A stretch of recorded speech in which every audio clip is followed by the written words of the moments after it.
Hey guys, welcome back to the channel. We got possibly a little news on the new CT. Are we gonna get one? Maybe. Before we jump into it, hit that like button, subscribe for more Lexus and Toyota news.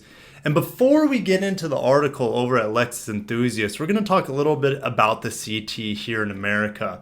It came out in 2011. It's a beautiful little hatchback, one of the best looking modern Lexuses in my opinion. We got a refresh on it in 2014. It updated the visuals. We'll look at some pictures of it here in just a second. It is a fully hybrid vehicle and it shares the 1.8 liter with the Prius here in America. And I think you guys in Europe call it the Auris or Auris. I have no idea what it's called. And they also made beautiful F-Sport models of this car, I should say trims. However, the beautiful CT didn't last very long in America. So it started in March of 2011. We got a refresh in 2013 for the 2014 model year. And then Lexus decided to discontinue it here in the States. And the reason for that, the sales weren't very good. Americans want to have faster cars. Even though we got 40 miles per gallon, it wasn't enough. And it was front wheel drive. Americans like all wheel drive. We like bigger cars that sit higher off the ground. And we like power. The CT is probably the second slowest Lexus I've ever been in, next to the HS250H. So before we get into the article, let's just reminisce over how beautiful this car is. This is in molten pearl, which I don't think we ever got this color on the CT here in America. This is the newest refresh. This refresh came out, I believe, in 2017. And it's only seen in probably Asia and Europe. Darkened spindle grille, larger mesh here, which is okay, but they incorporated the running daylights into the headlights, which is a very modern Lexus styling cue. If we look at the back, definitely newer taillights that we don't see in the other years. Now, this was the F-Sport that we got here in the States. I believe this is possibly a first generation, meaning first batch, not a facelift. And if you look here, this isn't even an F-Sport. This is what the car originally looked like here in America from a 2011 to 2014. This here, even though it's a European car, we got the identical styling. And this was the refresh that hit us in 2014. And again, here's the first F-Sport that was from 2011 to 2013. And certainly last but not least, this is what the newest iteration of it, the 2017's and newer, non-F-Sport in the lovely Nightfall mica color. More modern grille, looks more similar-ish to the the UX in some ways.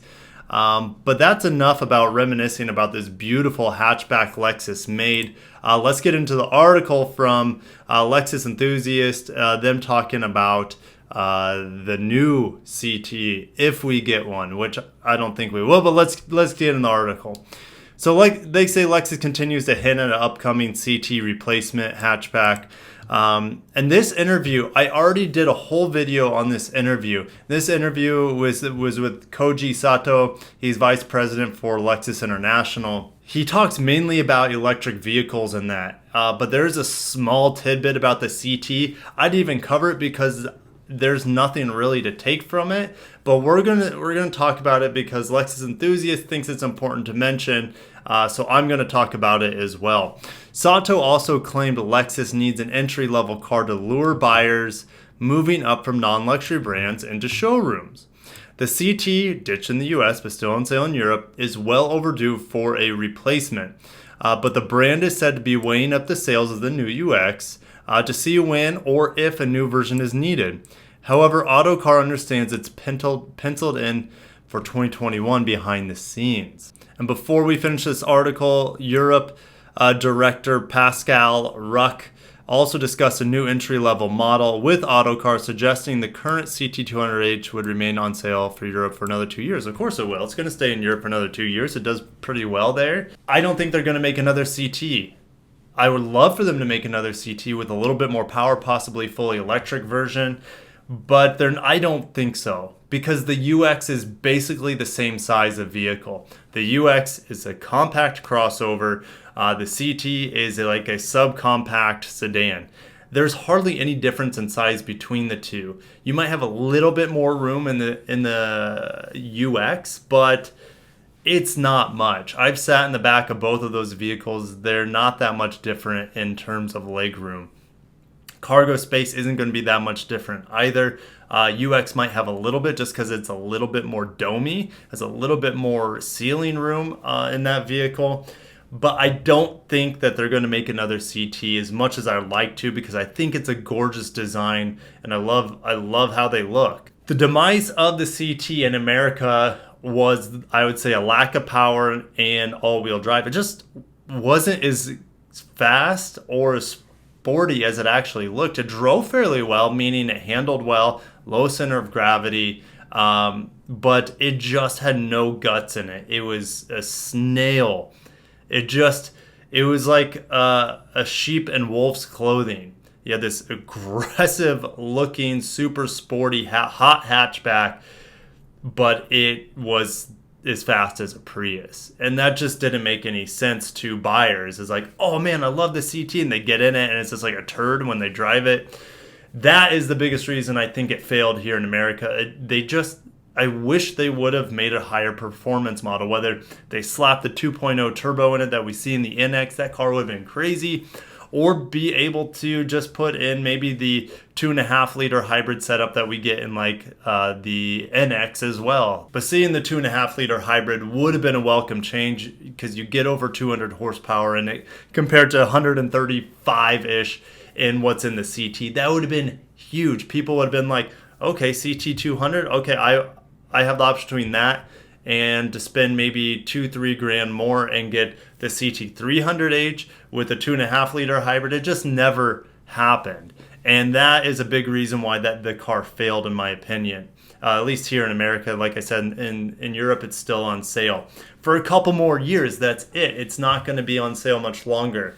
I honestly think, if you watched my last video about this interview, it talks a lot about the next or the very first fully electric vehicle from Lexus, and I honestly think that's going to be a UX that is dressed up possibly on the same platform. They might change it quite a bit to make it not look like a UX, but it's going to share a lot of things with the UX, in my opinion. That's just my guess. I don't know. I have no insider information. But before I let you guys go, I think I'm going to pull up all the renders that I was able to find of the next generation CT200H. It is an absolutely stunning car, and the renders do it pretty good justice. So let's just scroll through these real quick. This one looks pretty similar to the current one. It has an RX grille on it, which is like my least favorite Lexus grille ever.